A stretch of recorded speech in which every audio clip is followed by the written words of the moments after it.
Okay, so welcome to our video on emotion. I am going to try and keep this video at around 15 minutes. So Ben, shout out to you. This is for you. All right. There are many different theories to emotions. What goes into those theories is it's all a mixture of physiological activation, expressive behaviors, and your conscious experiences. So all of those help us to form different theories on emotion. So does your heart pound because you're afraid? Or are you afraid because you feel your heart pounding? Right? This is a relevant question to ask. Well, there's some controversy.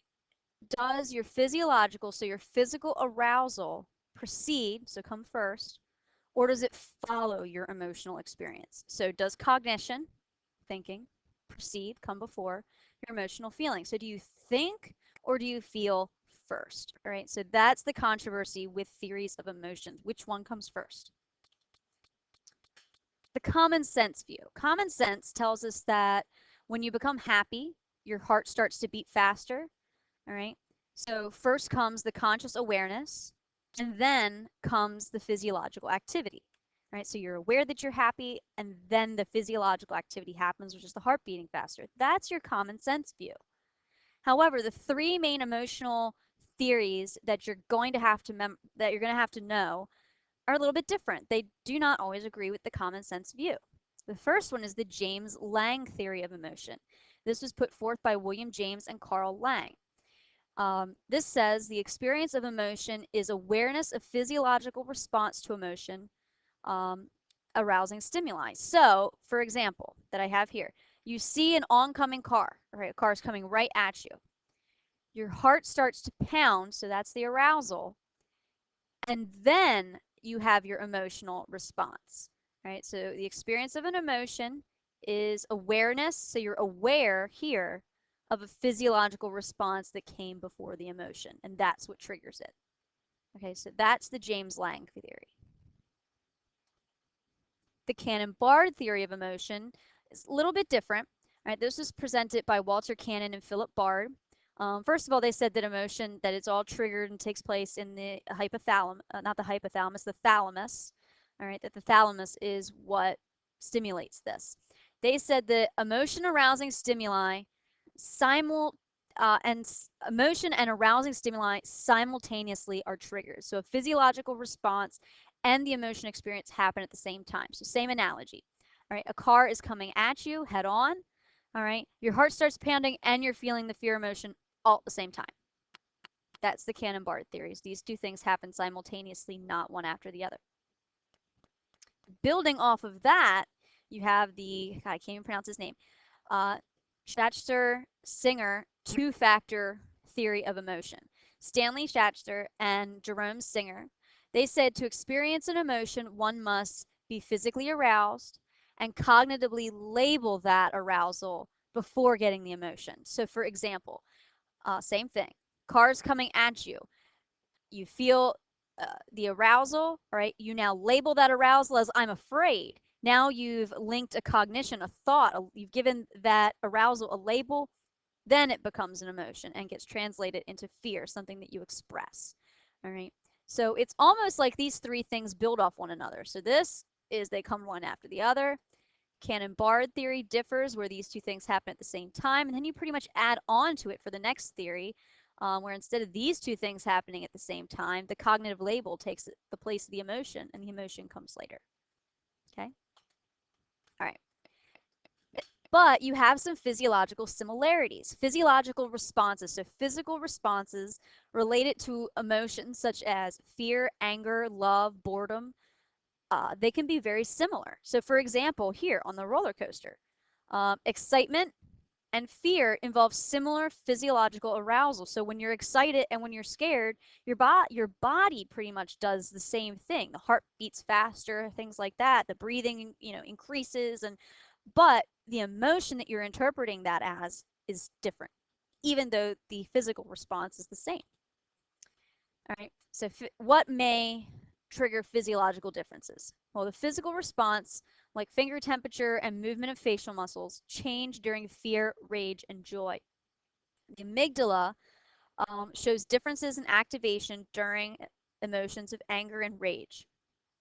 Activity in the left hemisphere shows more like happy, upbeat emotions. This is different from the right hemisphere, which shows more depressed or lower type of emotions.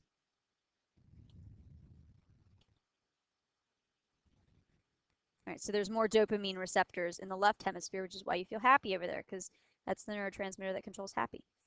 Okay. Cognition and emotion. What is the connection between how you think, your cognition, and how you feel, your emotion? And can we change our emotion by changing our thinking? Well, what do you think? All right, how do we experience specific emotions? So there's this guy, Izzard.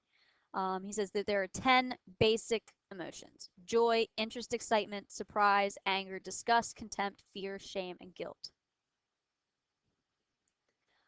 We're going to go through a couple of them. We're going to go through three of the big ones. So fear. You learn specific fears through two different things. Either it was conditioned, so there was a specific situation that happened that you're afraid because of that situation, or observational learning. You're seeing it and you're reacting to what you're watching. Uh, Fear, the emotion of fear is present. It's biologically prepared um, we're biologically prepared to learn certain fears to help us survive. It's a survival thing. It's only normal to be afraid of something. If you're not afraid of a car coming at you, then you're going to be dead. All right? It's biological. It's normal for us to survive that we're afraid of an oncoming car and want to get out of the way, all right? Because that's what it's going to prompt us to do. The amygdala, again, plays a key role in associating emotions with specific situations. If damaged emotion is not associated, if damaged, the amygdala, all right, so if that's damaged, emotion is not associated with the situation. So the fear response is diminished. All right, so if your amygdala is damaged, what that could do is it could completely eliminate your fear response. All right, and that's there for survival. Next, let's talk about anger. So what makes us angry?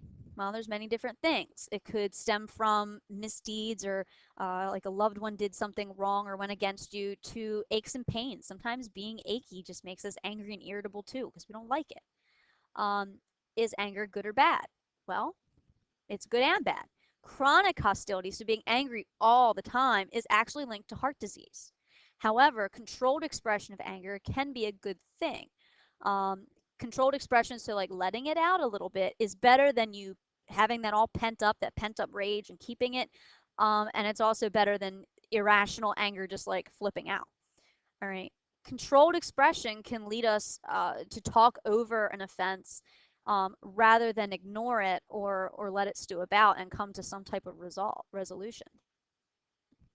Which brings me to the catharsis hypothesis, right? Which is releasing or venting aggressive energy through action or through fantasy relieves your aggressive urges. Right? So sometimes it's good to vent. All right, you get home at the end of the day, you've had a bad day, you need to vent. Again, whether physically taking action, saying it, just letting it out, or some type of fantasy situation, it gets out those urges. But you need to be careful how much rage is expressed and how often you do this, because expression of anger can lead to hostility and cruelty due to reinforcement of this experience. So basically, your expression of anger can become habit, right? And then you'll do it all the time, and you don't want to. Right? It's okay every now and then, right? But not all the time. Don't get in a habit. How should we deal with anger? Well, wait until the physical arousal part calms down. So the heart rate calms down. Wait, calm yourself down. All right. And then you're going to express your grievance. So maybe let it out, talk it out in a manner that will promote reconciliation and for you to get over it rather than make it worse. Happiness. All right. On the other hand, let's talk about something light and upbeat. People who are happy tend to perceive the world as being safer, and they make decisions more easily and are actually more cooperative, and overall just live happier, more satisfied lives. Research shows that the quality of relationships that you have with people actually has the greatest impact on your happiness. All right, there's such a thing called the feel good, do good phenomenon. People's tendency to be helpful when they're already in a good mood. All right, you guys have probably experienced this at some point, right? You're more likely to help your friends out or help your parents out with something if you're in a good mood than if you're in a bad mood. Okay, so that's called the feel good, do good phenomenon. Daily events, though, generally only cause moods to be altered for that day. Even significant bad or negative events seldomly will destroy your happiness permanently. So if you're having a bad day, that's not going to like make you unhappy forever, right? It's usually going to last that day. Maybe if you hold on to things a little long, like I do, maybe another day, but it will subside. It generally is not going to stick with you. All right. Adaptation level phenomenon. It's a tendency to form judgments of various stimuli as relative to our prior experience. You adjust neutral levels and then notice and react to variations either up or down from those levels. Your current level of happiness or satisfaction after a while, though, may not be enough. And you may want to increase the level just so strive to do something a little more challenging. This is where emotion and happiness gets tied in with motivation. So to make this really make sense, I have an example here for you. It says you won the lottery.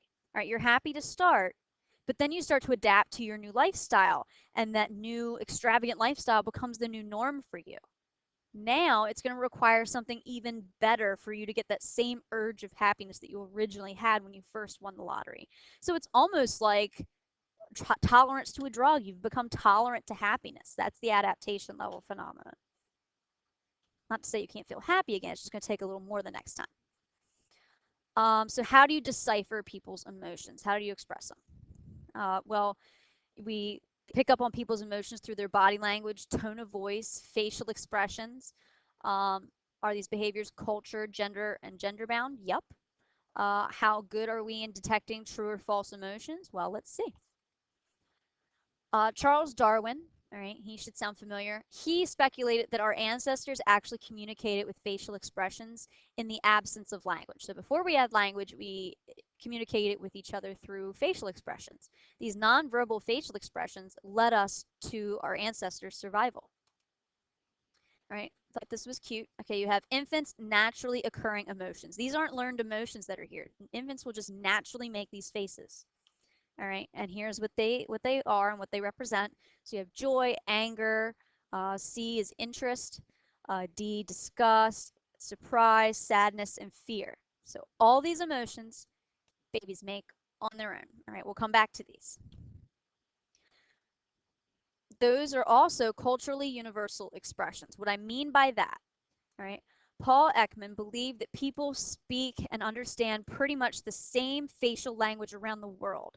When culturally diverse people around were shown basic facial expressions, they did pretty well at recognizing them. It didn't matter what culture you were from, happy was happy, sad was sad. You understood what the face meant. So there are 7 emotional facial universals. Right? What I mean by a universal facial expression is it's a number of specific inherited facial patterns or expressions that signal inherited facial patterns or expressions that show specific feelings or emotional state, such as a smile signaling a happy state. So here are your 7 cross-cultural universal expressions: anger, sadness, happiness, fear, surprise, disgust, and contempt. Every culture has them. We see that face, we know exactly what it means. Is there a gender difference? Yes, with emotion. Women generally surpass men at reading people's emotional cues. So women tend to be better at spotting lies, greater at emotional literacy, so they're better at picking up on what other people are feeling, greater emotional responsiveness to positive and negative situations, so we really feed off of the emotion of others. And women tend to be more empathetic, so more likely to express empathy, so really relate to someone's situation and feel what they're feeling. All right, so feedback hypothesis. All right, there's 2 types that you need to know. Facial feedback hypothesis says the expressions amplify our emotions by activating muscles associated with specific states. So if you want to be happy, you're going to smile. And if you're smiling, it makes you feel happy. So that's facial feedback. Behavioral feedback hypothesis says if we move our bodies in a way that expresses some type of emotion, we're more likely to start to feel that emotion to some degree. So, for example, if you start shuffling your feet and looking down, you're more likely to maybe actually start to feel sad, because that's what you do when you're sad. All right. Last thing, lie detectors. All right. So a polygraph is a machine commonly used in attempts to detect lies. It measures several of the physiological responses accompanying emotion. So precipitation, sorry, not precipitation, perspiration, so you're sweating, cardiovascular, heart rate, and your breathing changes. All right, what lie detector tests will do is first they'll ask you a series of control questions, which are aimed to make anyone nervous. These serve as your baseline. So up to age 18, did you ever physically harm anyone would be an example. All right, it's a question that you're under a normal amount of stress, you're going to answer it, and that sets your baseline. Then they're going to start asking you relevant questions. Did, let's say, the deceased threaten to harm you in any way? If the relevant or if the amount of stress that you were under, all right, during your relevant response question is greater than the controlled response, it means that you lied. Is it foolproof? No, it's only about 70% accurate, but just throwing that out there. All right, so here we go. We're finishing up. So an analysis of emotions are carried in different levels. All right, so you have biological, physiological, and sociocultural influences on your emotion. The biological influences being physiological arousal, all right, evolutionary adaptiveness, response pathways in the brain. All right, so all of those things that biologically go into emotion. Physiological influences, cognitive labeling. All right, you give a facial expression or an emotion like a name. Gender differences. All right, and finally, sociocultural influences. Your expressiveness, the presence of others, and cultural expectations also influence your emotions. All right, so that is all I have for this video. I kept it under 30 minutes, not exactly 15, but I'm also taking up time right now. But here you go. I will post the quiz probably in about 10 minutes. Enjoy.